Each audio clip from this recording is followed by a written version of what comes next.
Welcome to another session of Technology by Performance. I'm Ken Umansky, your host for another exploration into the world of technology. My guest today is Soumitri Kolavennu, the artificial intelligence leader and senior vice president of U.S. Bank. Soumitri has more than 20 years of experience in research and development, systems engineering, developing breakthrough innovation, technology transfers of advanced concepts, as well as taking a lot of products to market.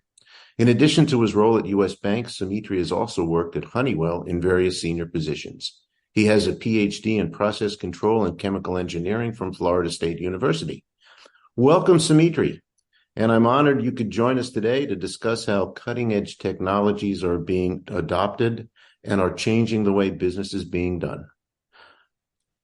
Thanks, Ken. I'm glad to be here, and thank you for having me on. Well, let's get right into it. I'm going to ask you a couple of questions, obviously, and let me start with, how have companies you work with been using AI, and how is it benefiting the company as well as customers? Yeah, that's a loaded question. AI, as we know it today, is a lot different from how AI was maybe 20, 30 years ago.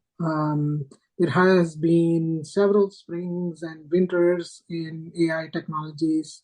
So maybe we should start off with how AI is being used at this point in time. But maybe there is also a good backdrop to think about as how it was used when I first started my career. So today, I think the biggest craze that we have, as you know, the advancement of large language models. The ability of AI to be able to read and understand and comprehend language as you and I speak it is, I think, the biggest advancement that we have seen with AI. And over the last few months, you have also seen AI not just be able to comprehend language, but also look at a picture and comprehend what's in the picture, or what is the sentiment behind the picture, a sentiment behind a voice, a sentiment behind the tone of the voice, and also being able to generate these things, not just comprehending it, but being able to generate language, pictures, music, voice, and a lot of these kind of modalities, which is what now people call generative AI. And that has fundamentally, I think, changed the way at least I have perceived the capabilities of AI over the last few years.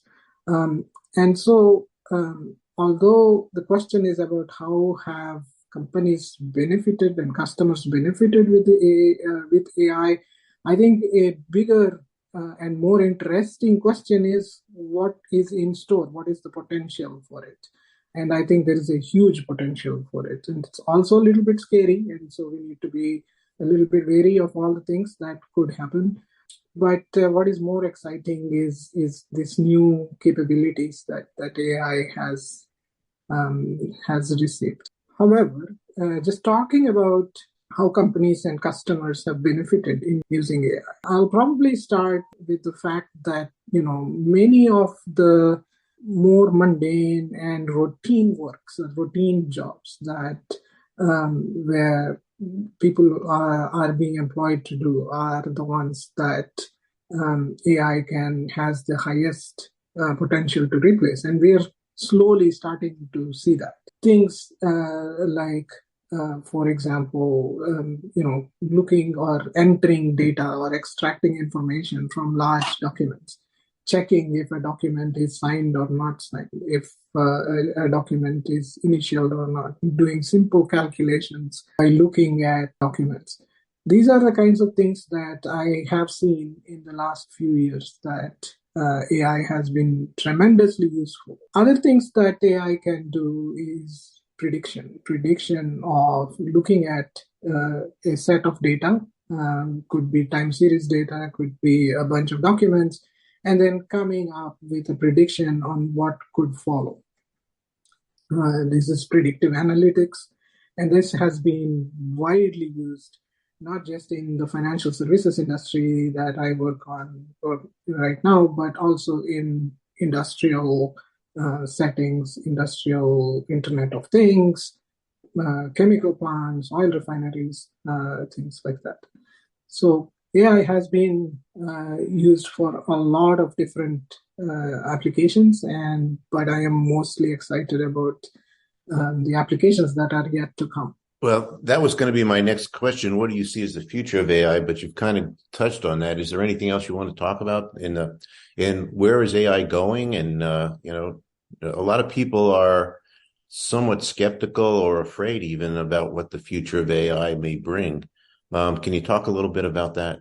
Yeah, so it is definitely a scary proposition, right? And it is scary because of the rapid advance that we have seen in AI and the potential for displacing a lot of jobs that, frankly, at least at this up until this point, required human uh, to use their senses to connect dots and bring information together to complete that task. And all this is now possible with AI. And so that is one scary aspect. The second, more interesting and more scarier aspect is what happens if these technologies fall in the hands of people without good intentions, right? With nefarious intentions. So that is something that is very scary. And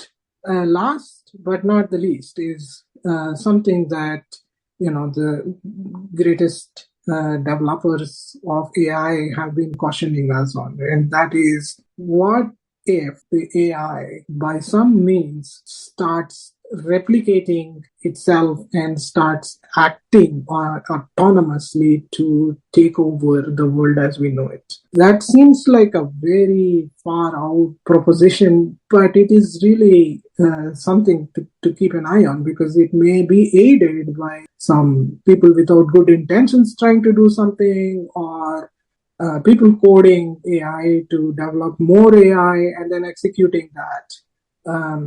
And we really don't know where that could take us. So that is the scarier part of AI. However, when you talk about all the scarier parts and the scary things that could happen in the future, we should also think about the good that AI can bring in.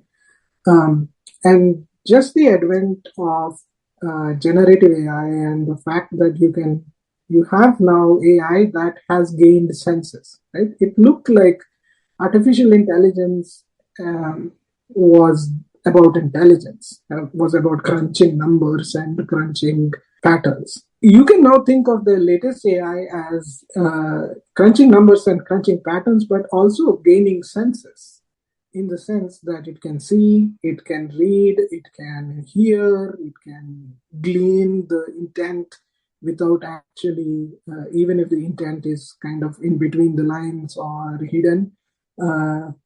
And so that is one portion of it. And the second portion of it is it can start generating data or generating outputs that can stimulate your senses, right? Give you a funny picture of something, or if you have an imagination of an astronaut riding a horse on the moon while smoking a cigarette, things like this. There's an AI that can actually generate that picture for you and stimulate your senses in addition to actually understanding your intent. So these are things that did not or were not available a few years ago. Now you have this, and so there are good things that you can put this to use, and there are bad things that you can put this to use. And I hope that we have a lot more good applications that come out of it than the scarier ones. Let me ask you about one application I saw the other day that Google just announced AI engine capability for its search engines. How is that going to work, and what's the advantage of that? Yeah, I think the capability that you're talking about is the ability to, in the search, and something that is in Google's labs, is if you type in a search query, today you will get the results for that search query and the knowledge or the semantic graph related to that search query. So these were things that Google had already in place. The additional thing you get is what you could think of as a synopsis of your question. And basically, and it always comes with a caveat that says generative AI is experimental, but it gives you exactly what you're looking for in a very small frame, basically giving you the information that you're looking for, uses generative AI for it, and large language modeling for it. It also can give you multimodal outputs, which means that not only is it giving you text, but it will also give you, related images for that text. And even more interesting is it gives you provenance. And what provenance means is that it will tell you where it got the text from, or where it summarized the text from, which particular website, and where it got the picture from. And that's really, I think, the interesting piece now. I think in very near future, you can start using these engines to create or generate content. And that is going to take it even one or two steps further. Yeah. Well, stay tuned, right? Yeah. I'm going to change the subject for you. I see that you have more than 100 U.S. patents. Which ones are you most proud of? And I don't know how you had enough time to just do the paperwork to get 100 U.S. patents. So, it's hard to say which ones you're proud of, right? They are all like your babies. So one of the interesting ideas that we did was a camera for protecting your pools, right? So, there is people who have pools need their pools protected, but in addition, there could be a lot of vandalism or something like that happening. So security systems with cameras for pools was something that we were thinking of all the time. But then since you had a camera on a pool, we thought, hey, can we use an interesting technique called pose detection to see what parts of the body are in the pool or in the water, what parts of the body were outside of the pool or outside of the water. And that led to an interesting idea of, can we detect drowning in pools? And it's a big problem. Yeah. So we had a patent that just, I think about a year ago is when it was issued, to detect drowning in pools with the use of computer vision and pose detection. So that is something that I am I'm very proud of, that we were able to do that. That's really a practical application, because there's a lot of kids drown in pools every year. Here's the last question. How do you see blockchain and AI being able to be applied together in the future? Yeah, so I now work for financial services industry. We've been able to use AI even in the financial services industry for various different applications. And blockchain, of course, is one of the more interesting decentralization technique. And I'm glad you asked blockchain about how AI and blockchain can work together rather than Bitcoin or some of the other applications of blockchain.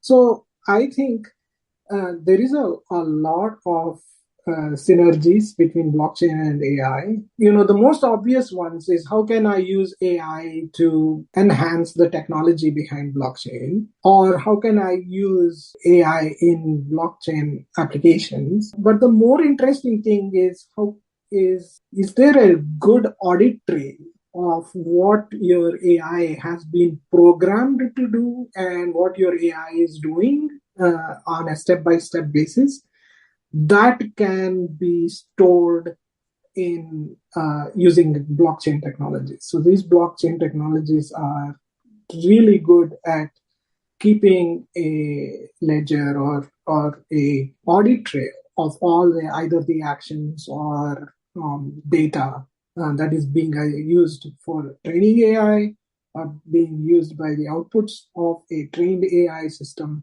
and things like that. So I think the intersection of those two technologies is I think where we will see a lot of synergies between blockchain and AI. Do you think any of that started yet, or is that still waiting to be seen in the future? I think there are a lot of these applications that have already started, which is things that I talked about in the beginning, right? Where you can use a combination of blockchain technologies, tokenization technologies, and AI together.